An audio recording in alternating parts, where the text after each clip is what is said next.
Olá, seja muito bem-vindo a mais esse vídeo. Hoje, de forma prática e objetiva, eu vou trazer para você a RDC 36 comentada. Eu tenho um vídeo aqui no meu canal, se você não assistiu, corre e assiste. É a RDC 36 de forma bem prática e objetiva, em 5 minutos. Mas para você que quer se aprofundar e entender todos os pontos da RDC 36, esse vídeo é para você.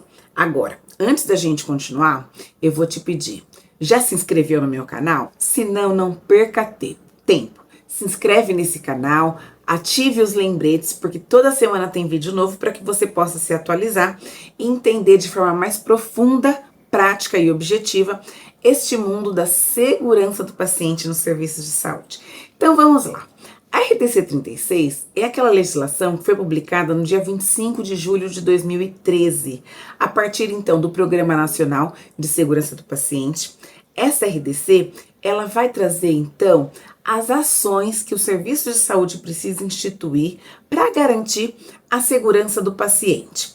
Essa resolução, ela se aplica a qualquer perfil de serviço de saúde, com exceção a esses 4 perfis. Primeiro, quem que não tem obrigatoriedade, então, de cumprir a RDC 36 no seu serviço? Os consultórios médicos individualizados. Segundo, os laboratórios clínicos. Terceiro, os serviços móveis. E quarto e último, os serviços de atenção domiciliar. Todo e qualquer outro serviço de saúde que não estão enquadrado nesses 4 perfis tem a obrigação de cumprir a RDC 36 na íntegra. Então, se você atua num serviço de saúde que não é nenhum desses 4 perfis que eu já falei para você, você precisa, então, além de conhecer, garantir que o seu serviço de saúde, ele de fato implemente a RDC 36 na sua totalidade, tá? Então, essa legislação, ela vem dizendo, então, quais são os serviços que são aplicáveis, excluindo, então, esses 4 que eu já mencionei. Ele traz, então, na seção 3, todas as definições, então, de boas práticas de serviços de saúde, de cultura de segurança, de dano, de evento adverso, de garantia de qualidade, de gestão de risco, de incidentes. Eu vou passar toda essa definição. Eu não vou aqui explicar para você a definição do que está na RDC 36, mas vamos focar realmente nos pontos que o serviço de saúde tem obrigatoriedade de atender, porque dessa forma você vai conseguir entender na prática como de fato implementar a RDC 36 aí no seu serviço de saúde. Então, aqui na seção 1, no capítulo 3, ele fala da criação do núcleo de segurança do paciente. Vou ler para você o artigo 4º, tá? Fala aqui, a direção do serviço de saúde deve constituir o núcleo de segurança do paciente e nomear sua composição, conferindo aos membros autoridade e responsabilidade para executar todas as ações do plano de segurança do paciente nos serviços de saúde.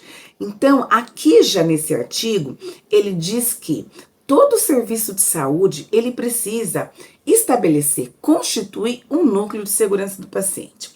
O que às vezes a gente encontra nos serviços de saúde? Um único profissional, que é ele que responde pela segurança do paciente, porém, ele sozinho não deve ser considerado núcleo de segurança do paciente. Um núcleo, então, significa que tem que ter uma composição necessária com diversos saberes para de fato trabalhar as ações de segurança do paciente no serviço de saúde. E aí você pode me dizer, mas Fabiana, o que seria então uma boa estrutura para compor um núcleo de segurança do paciente? Quando você olha então para o serviço de saúde, a gente sabe que então tem profissionais que atuam na assistência direta ao paciente, os profissionais ou as áreas assistenciais, e tem também as áreas administrativas e as áreas de apoio, tá? Essa é uma das fragmentações que a gente dá para as áreas dos serviços de saúde. Então, o ideal para que o núcleo de segurança do paciente seja uma área realmente expressiva e que traga todo o conhecimento, expertise que de fato direcione os serviços de saúde para as ações de segurança do paciente, é importante que esse núcleo ele seja composto pela equipe multiprofissional. Então, que tenha um representante da categoria dos enfermeiros, que tenha um representante, então, da área assistencial como um todo, e aí pode ser um farmacêutico, pode ser um fisioterapeuta, pode ser uma nutricionista, pode ser uma TO. Então não importa qual que é a função desse profissional que executa aí na assistência direta ao paciente. O importante é que de fato a gente consiga trazer grandes profissionais que estão atuando lá na assistência direta ao paciente, ou na supervisão do serviço, ou nas áreas de apoio, para que consiga de fato contribuir com esse olhar, com essa visão sistêmica que o núcleo de segurança precisa ter. Além disso, precisa ter um profissional médico, é fundamental a participação de um profissional médico no núcleo de segurança do paciente, porque esse profissional médico, ele vai ter a visão da assistência médica, também dos desafios e dificuldades que a categoria médica tem no serviço de saúde, mas com isso ele consegue agregar, inclusive nas análises de incidentes e eventos adversos. Além disso, é importante que tenha um representante da diretoria do serviço de saúde, bem como alguém da área administrativa. Então, minimamente, você integrando aí o núcleo de segurança com um profissional enfermeiro, seja um enfermeiro da assistência direta ou um supervisor, um coordenador da equipe de enfermagem, um gerente de enfermagem, de acordo com a estrutura do seu serviço, um farmacêutico ou um nutricionista ou um fisioterapeuta, alguém da equipe médica do corpo clínico, seja alguém da diretoria, da direção do serviço, ou algum médico mesmo da assistência, algum médico assistencial que também pode ser, alguém da administração e um representante da diretoria. A gente já consegue ter uma grande quantidade de profissionais com visões diferentes, formações diferentes e que vão agregar, então, em relação às ações que serão promovidas para trabalhar a segurança do paciente no serviço de saúde. E ainda falando do artigo 4, a gente tem então no primeiro parágrafo que diz: a direção do serviço de saúde pode utilizar a estrutura de comitês e comissões, gerências, coordenações ou núcleos já existentes para o desempenho das atribuições do núcleo de segurança do paciente. Isso significa que o serviço ele precisa criar uma comissão, um grupo só para falar das questões de segurança do paciente? Não. Porém, eu sugiro que você faça dessa forma. Crie uma comissão que vai trabalhar só as questões relacionadas à segurança do paciente. Então, que esse núcleo, ele vai precisar ter uma vinculação com os demais, uma interação com os demais, mas é importante que ele seja independente, porque são tantas ações que o núcleo de segurança do paciente é responsável, que se a gente vincular isso a um outro comitê ou comissão já existente, a probabilidade de atuação do núcleo ela pode ser reduzida. Então, eu sugiro que você, no seu serviço de saúde, estabeleça uma única comissão, um único comitê que vai se chamar de núcleo de segurança do paciente para discutir todas as ações que são relevantes e que precisam de melhorias nos seus serviços de saúde. No parágrafo 2, fala assim: no caso de serviços públicos ambulatoriais, pode ser constituído um núcleo para cada serviço ou um núcleo para o conjunto deles. Então, por exemplo, a gente tem às vezes, aqui em São Paulo isso é muito comum, mas pode ser que você não encontre isso aí na região que você está assistindo, ou então você vai entender que isso faz sentido mesmo, tá? Então aqui a gente tem as organizações de saúde que elas acabam fazendo a gestão das unidades básicas de saúde para a prefeitura e às vezes o único contrato de gestão acaba gerenciando diversas unidades, às vezes 5, às vezes 10, às vezes 12, enfim, de acordo com a região que está ali inserido. Então, pode ser, se esse for o caso do seu serviço, só para você entender que isso aqui realmente pode ser aplicável à realidade dos serviços de saúde no nosso Brasil, a gente às vezes tem então uma sede administrativa que vai fazer a gestão de diversas unidades de saúde. Então a gente pode ter um único núcleo de segurança do paciente para dar as diretrizes para todas essas unidades de saúde. Bem como, se o seu serviço, então se a administração e diretoria entender que é necessário constituir um núcleo de segurança do paciente para cada unidade de saúde, ok. A legislação ela deixa isso em aberto para que cada serviço possa então definir como é que vai trabalhar. Se vai fazer um núcleo único para poder deliberar as diretrizes para todas as demais unidades, ou se vai fazer um núcleo para cada uma das unidades, tá? Aqui depois no artigo 5, ele já vem falando: para o funcionamento sistemático e contínuo do núcleo de segurança, a direção do serviço deve disponibilizar de recursos humanos, financeiros, equipamentos, insumos e materiais, e um profissional responsável pelo núcleo de segurança do paciente, nas instâncias que são deliberativas nos serviços de saúde. Então, o serviço ele precisa sim determinar um profissional que vai ser chamado gestor de segurança.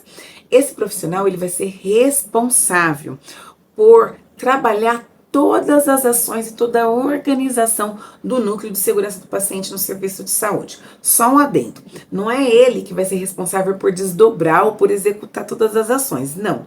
Mas ele é aquele profissional que é o representante de todas as ações de segurança do paciente no serviço de saúde.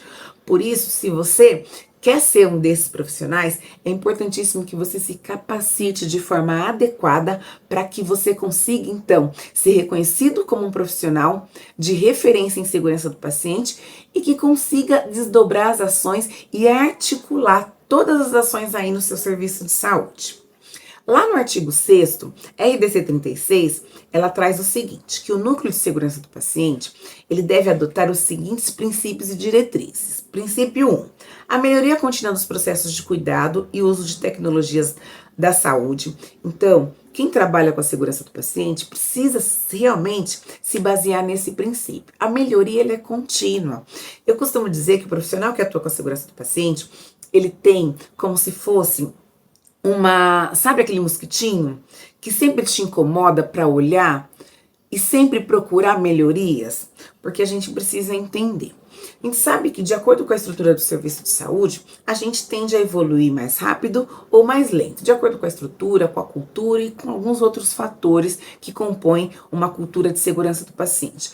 Porém, a gente entende que, uma vez que a gente trabalha a melhoria e que a gente consegue enxergar melhores práticas, sejam praticadas aqui no nosso país por outros serviços de saúde, bem como aquilo que a gente vem de benchmark, então fora do nosso país, a gente vai melhorar continuamente. Então não existe serviço hoje que seja bom o suficiente e que não tenha nada a melhorar. Então por isso que a melhoria contínua é de fato um dos princípios fortes de quem trabalha com a segurança do paciente. Outro princípio, a disseminação sistemática da cultura de segurança. Quem atua com a segurança do paciente, então que compõe o núcleo de segurança do paciente no serviço de saúde, precisa de forma muito bem organizada e ordenada fazer a disseminação da cultura de segurança do paciente, de acordo com o cenário, com o contexto do serviço de saúde, com as necessidades, mas isso é uma coisa que precisa acontecer de forma contínua, periódica e sem fim. Outro ponto que é considerado pela RDC 36 como princípio e diretrizes, a articulação e a integração dos processos de gestão de risco. Quando a gente fala em segurança do paciente, o que a gente mais faz no dia a dia é gerenciar riscos, é fazer gestão de risco. Então, para você que atua ou que vai atuar com a segurança do paciente, integrando o núcleo de segurança do paciente do seu serviço, você precisa saber que a articulação e integração de gestão de risco ela é fundamental para que de fato você consiga trazer as melhorias para o seu serviço de saúde. E o último princípio / diretriz é a garantia das boas práticas de funcionamento do serviço de saúde. A gente tem inclusive uma RDC que é a 63, que ela foi publicada em 2011, 2 anos antes dessa RDC. E ela já traz então todas as práticas relacionadas aos funcionamentos do serviço de saúde. Então, como boas práticas de funcionamento do serviço de saúde. Então, ela traz diversas ações que vão colaborar com as ações de segurança do paciente aí no seu serviço, tá? E agora vamos olhar o que diz então o artigo 7. Ele vai falar então das competências do núcleo de segurança do paciente, que são as responsabilidades que o núcleo de segurança do paciente tem então no serviço de saúde. Então, primeiro, promover ações para gestão de risco no serviço de saúde. Então, vamos pensar.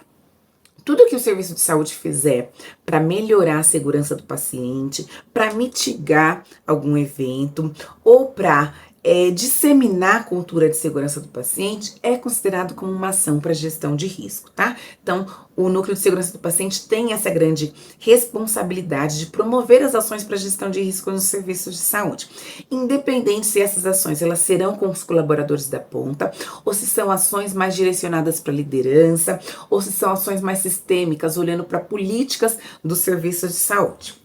Aqui no item 2, desenvolver ações para integração e articulação multiprofissional no serviço de saúde. Não dá para a gente acreditar que a gente vai fazer segurança do paciente, que a gente vai trabalhar a disseminação da cultura sem envolver a equipe multiprofissional. A gente fala muito de transição de cuidado, a gente fala muito de integração entre áreas. o paciente para que de fato a gente tenha um cuidado centrado, atendendo às necessidades do paciente, atendendo de fato aquilo que o paciente precisa e também contribuindo com a experiência dele. É importante que haja uma integração da equipe multiprofissional. Não adianta, por exemplo, o enfermeiro, que é um dos gestores do cuidado do paciente, que vai promover toda a prescrição para a equipe de enfermagem. Para que ele consiga de fato fazer o seu trabalho, ele precisa entender profundamente das questões que o médico está prescrevendo para o paciente, do tratamento que está sendo proposto. Ele precisa entender qual que é o tratamento que a nutricionista está propondo para o paciente. Ele precisa entender qual que é o tratamento que o farmacêutico está propondo para o paciente. E assim vice-versa. Então, todos os profissionais precisam trabalhar de forma integrada para de fato conseguirem fazer um cuidado centrado, otimizado e com um grande impacto no paciente. Item 3.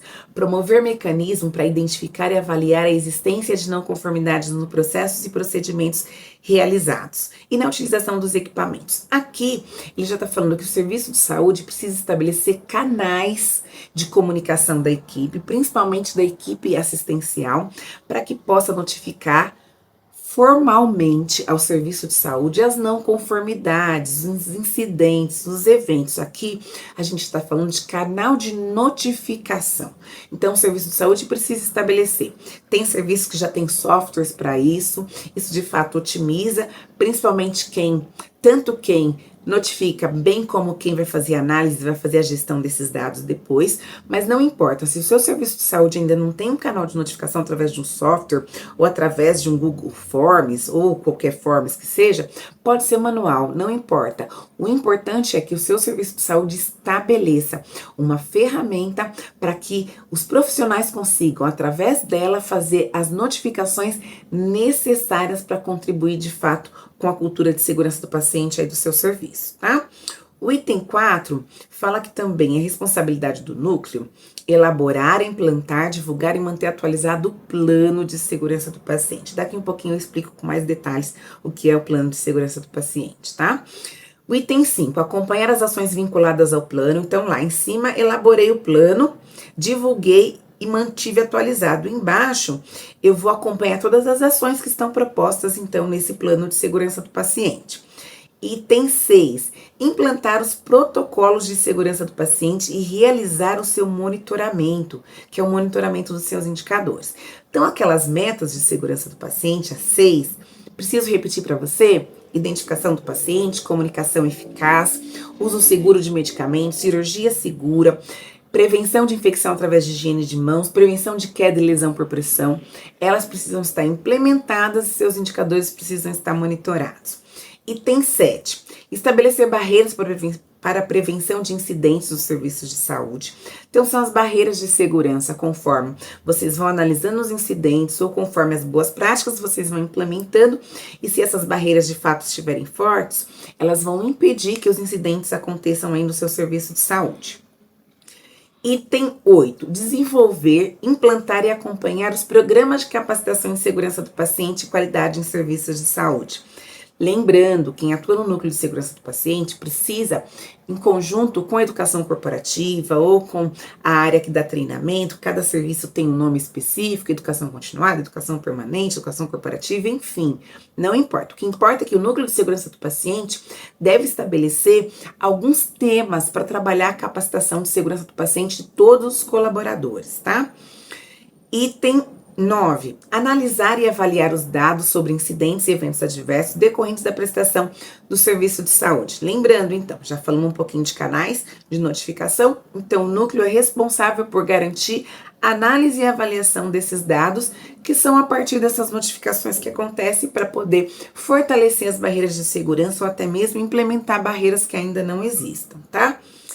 Item 10. Compartilhar e divulgar à direção e aos profissionais dos serviços de saúde os resultados da análise e da avaliação dos dados sobre os incidentes e eventos adversos decorrentes da prestação do serviço de saúde.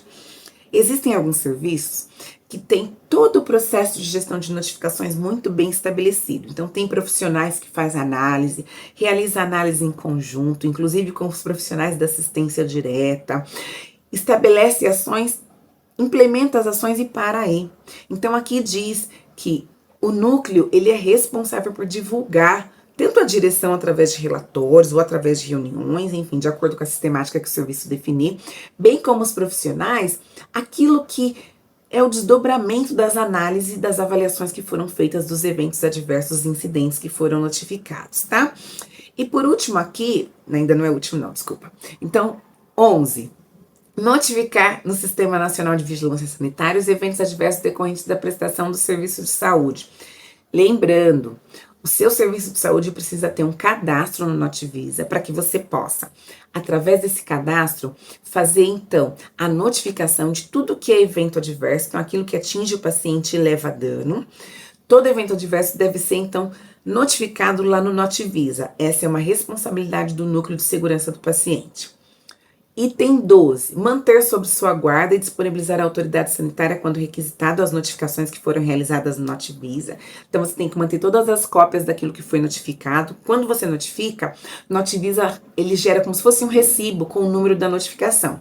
Então, esse documento precisa ser guardado pelo serviço de saúde, tá? E agora sim, o último item que refere então sobre responsabilidade e competências do Núcleo de Segurança do Paciente é o item 13, que fala acompanhar os alertas sanitários e outras comunicações de risco divulgadas pelas autoridades sanitárias. Você tem aí a rotina no seu serviço de saúde de acompanhar aquilo que a Anvisa ou qualquer outra comunidade que tem associação ao seu tipo de serviço de saúde publica para que você possa garantir que você vai estar atento ao que está acontecendo. Então, por exemplo, na Anvisa, minimamente uma vez por semana, você tem que entrar lá no site da Anvisa, lá na área de alertas sanitários, para saber se não tem nenhuma informação, nenhum alerta que você vai precisar monitorar aí no seu serviço de saúde. Por exemplo, às vezes tem uma determinada medicação que de repente está trazendo uma reação adversa exacerbada para algum tipo de perfil de paciente. Pode ser que isso a Anvisa publique lá no site, você tem essa medicação aí, você vai passar então a monitorar isso mais de perto. Por isso que isso é fundamental e a RDC cobra que você faça isso aí no seu serviço de saúde. Vou fazer uma pausa aqui. Se você não está anotando, corre, pausa esse vídeo, pega papel e caneta para que você possa anotar principalmente os insights que eu trago para você. Isso vai te ajudar a desenvolver as ações de segurança do paciente no seu serviço de saúde e a garantir toda a implementação da RDC, que é uma legislação obrigatória de acordo com o seu perfil de serviço de saúde. Então vamos continuar aqui. Do plano de segurança do paciente, lá no artigo 8, que a RDC fala. Então, ela fala que o plano de segurança do paciente no serviço de saúde, ele deve ser elaborado pelo núcleo de segurança do paciente e deve estabelecer estratégias e ações de gestão de risco, conforme as atividades desenvolvidas pelo serviço de saúde para identificar, analisar, avaliar e monitorar, também comunicar os riscos no serviço de saúde de forma sistemática, então muito bem organizada, integrar os diferentes processos de gestão de risco desenvolvidos no serviço de saúde.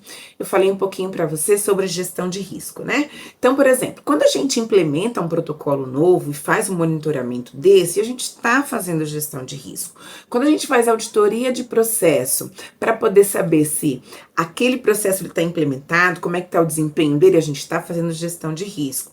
Quando a gente faz análise de incidentes e eventos adversos e propõe novas ações, ações de melhoria com novas barreiras, nós estamos fazendo gestão de risco. Então, a gente faz gestão de risco a todo momento. Então, aqui fala que a gente tem que integrar os diferentes processos de gestão de risco desenvolvidos no serviço de saúde, para que a gente possa fazer com que esses processos se comuniquem e, a partir disso, a gente consiga, então, traçar as melhores estratégias para promover continuamente a melhoria e a segurança do paciente no serviço de saúde.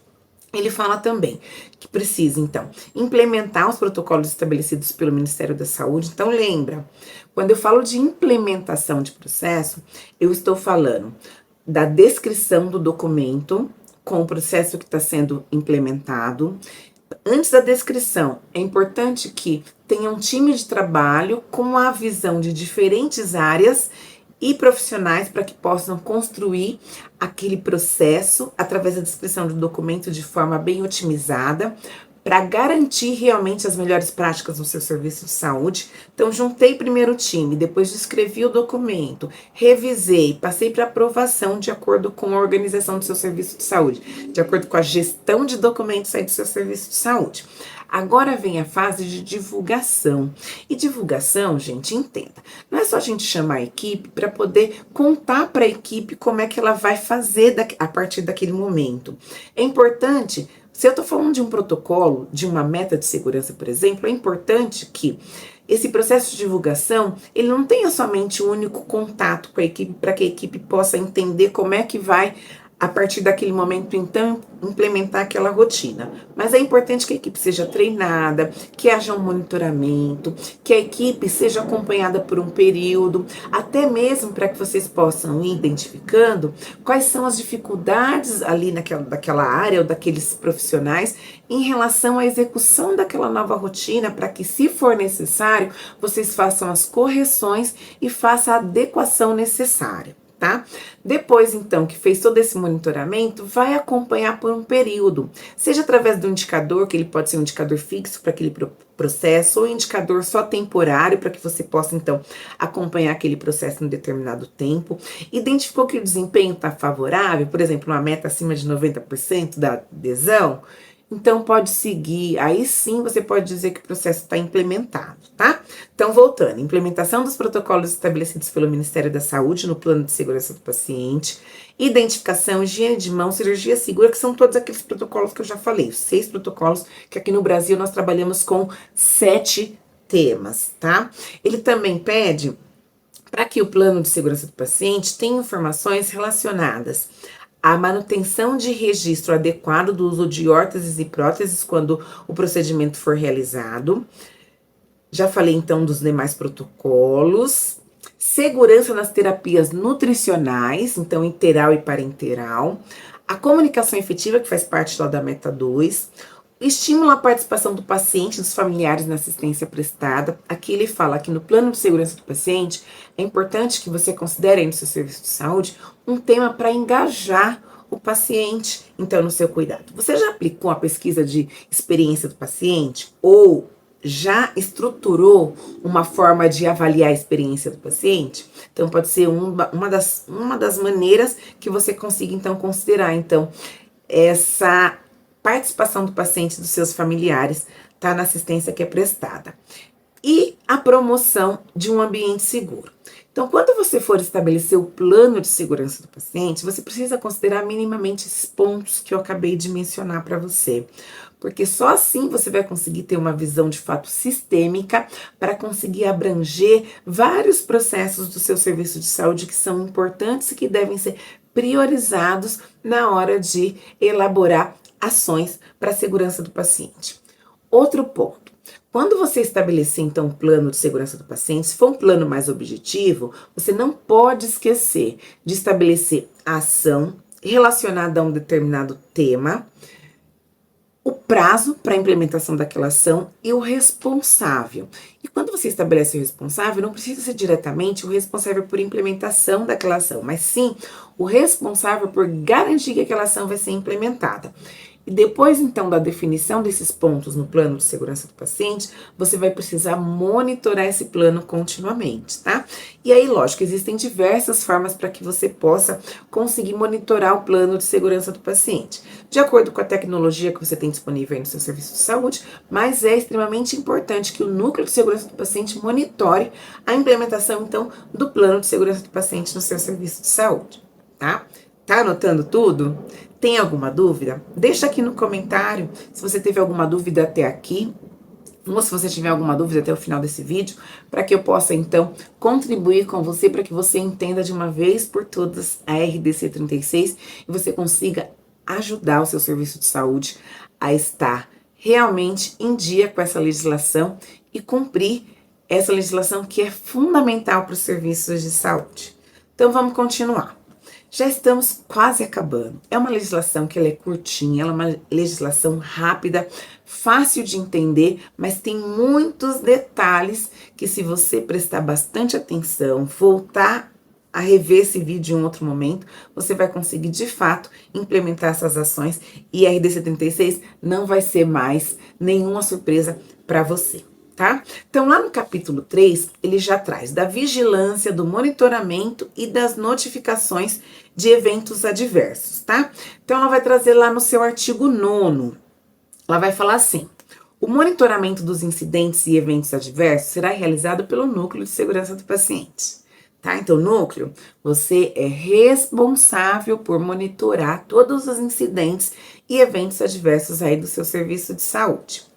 E aqui entra uma questão importante no artigo 10, que a notificação dos eventos adversos, para atender essa RDC, deve ser realizada mensalmente pelo Núcleo de Segurança do Paciente, até o 15º dia útil do mês subsequente ao mês de vigilância. Então, por exemplo, nós estamos agora no mês de março, e aconteceu um evento adverso, então aquele evento que atingiu o paciente e que levou dano ao paciente aí no seu serviço de saúde. Aconteceu agora no mês de março. Você tem até o dia 15 de abril para fazer essa notificação lá no site da Notivisa, de acordo com a RDC 36, tá? Utilizando então todas as ferramentas que estão lá no Notivisa. Só lembrando, para que você consiga fazer a notificação, o seu serviço de saúde precisa ser cadastrado. Os profissionais também que podem realizar a notificação também precisam desse cadastro, tá? Ok. Vamos lá, então, para o parágrafo único que ainda fala desse monitoramento das notificações. Fala que os eventos adversos que evoluírem para óbito, eles devem ser notificados em até 72 horas a partir do ocorrido. Então, se um paciente no seu serviço de saúde, se ele evoluiu a óbito, que foi em decorrência de um evento adverso, esse evento precisa ser notificado em até 72 horas. Aí você pode me perguntar, mas Fabiana, você acha que 72 horas eu vou conseguir, o meu serviço de saúde, o núcleo de segurança vai conseguir analisar todo o incidente, propor todas as ações? Não. O que a legislação fala é que você tem 72 horas para iniciar a notificação. Você vai iniciar a notificação, então, minimamente com as informações do que aconteceu, de como foi detectado, né, qual local, vai trazer as características do paciente que está envolvido, então, nesse primeiro momento. Depois, você vai ter todo o tempo, então, para fazer os levantamentos dessa análise mais profunda, que você vai precisar analisar. Inclusive, eu sugiro que você utilize o protocolo de Londres para analisar um óbito no seu serviço de saúde, que foi proveniente de um evento adverso. E aí, só depois você vai, então, imputando essas demais informações no Notivisa, inclusive com um plano de ação estruturado, tá? Lembrando, se você notificar um óbito no Notivisa e você receber a visita da vigilância sanitária no seu serviço, você vai precisar apresentar para eles, então, todas as evidências das ações que foram implementadas para evitar que um novo óbito ele aconteça, então, no seu serviço de saúde com essas mesmas características, tá? Então, por isso que ele pede para você notificar no Notivisa, então, em até 72 horas a partir do ocorrido. Lá no artigo 11, fala aquilo que compete à Anvisa. Eu vou ler para você saber. Talvez você ainda não tenha conhecimento, mas a Anvisa, ela tem diversas ferramentas, diversos dados que ela divulga, que ela publica, que você pode se apropriar. Isso também como forma de educação para você, profissional que atua ou que atuar no núcleo de segurança do paciente, tá? Então, como responsabilidade da Anvisa, monitorar os dados sobre os eventos adversos notificados pelos serviços de saúde, divulgar relatório anual sobre eventos adversos com análise das notificações realizadas pelos serviços de saúde. Deixa eu te perguntar, profissional. Você acessa a Anvisa para poder fazer a leitura desses relatórios anuais que ela tem publicado?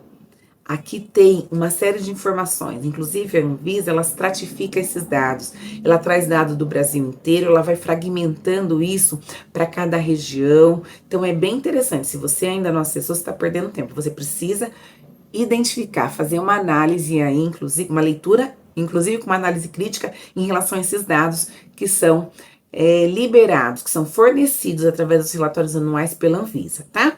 E terceira competência, então, que a Anvisa tem, responsabilidade que a Anvisa tem, é acompanhar, junto às outras vigilâncias, que é distrital, estadual e municipal, todas as investigações sobre os eventos adversos que evoluíram para óbito, tá? Então, um evento adverso com óbito, ele de fato, ele é muito importante, significativo no serviço de saúde. Ok, vamos então para o capítulo 4, com as disposições finais e transitórias da RDC 36. Lá no artigo 12, ela fala assim, porque é a RDC 36.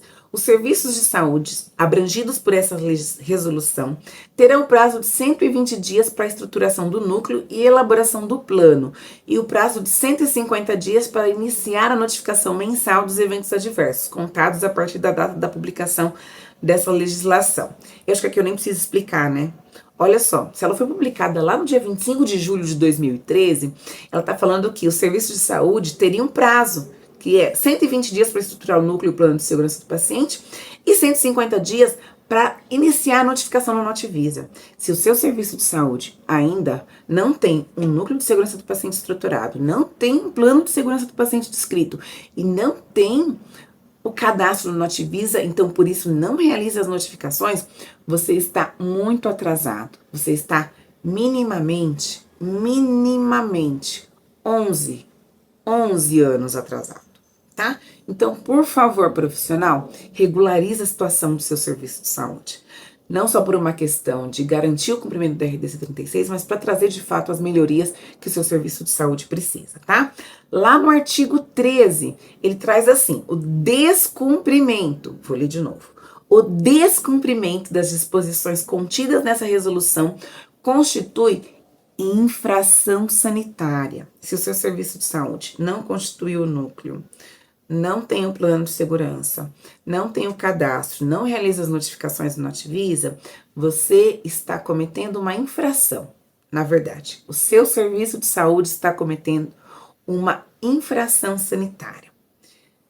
E pode ter realmente algum prejuízo. Aqui a legislação fala, né, que é nos termos da lei, que é uma lei 6.437 de 20 de agosto de 1977, sem prejuízo das responsabilidades civil, administrativa e penal cabíveis.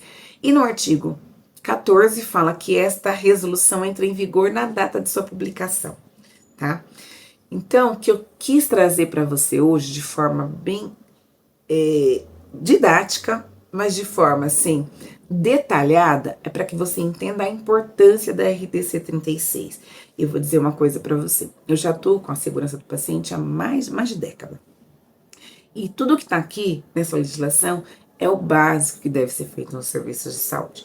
Então, se você ainda não faz o básico, me acompanhe aqui, porque sempre eu vou deixar vídeos para que você possa entender e como estruturar a segurança do paciente no seu serviço de saúde.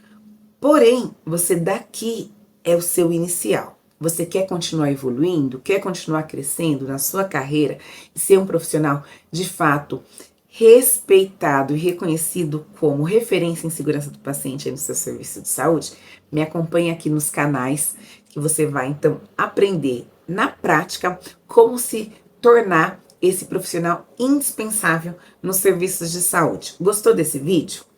Deixa aqui o seu comentário, coloca aqui a sua dúvida. Fabiana, não entendi determinado ponto. Coloca a sua dúvida porque eu te respondo. Porque aqui, a segurança do paciente, ela é na prática. Mas antes de encerrar esse vídeo, só faltou uma questão que eu esqueci de comentar com você lá no início desse vídeo, quando eu falo da composição do núcleo de segurança do paciente. Então, o seu serviço de saúde, ele precisa colocar isso formalizado no papel. Quem são os integrantes? E aí pode ser um documento que ele pode chamar ato de nomeação, pode ser um regimento interno, mas esse documento ele precisa ser validado, assinado pela diretoria, pelo representante técnico do seu serviço de saúde, o representante médico, e ele precisa conter o nome de todos os integrantes do núcleo de segurança do paciente, inclusive com a assinatura desses profissionais, para que ninguém possa dizer, eu fui inserido no núcleo de segurança do paciente, mas ninguém me disse que eu fazia parte do núcleo de segurança do paciente, tá? Então não deixe de realizar o ato de nomeação do núcleo de segurança aí no seu serviço de saúde. Então agora concluindo, porque você sabe, aqui a segurança do paciente é na prática. Te vejo no próximo vídeo.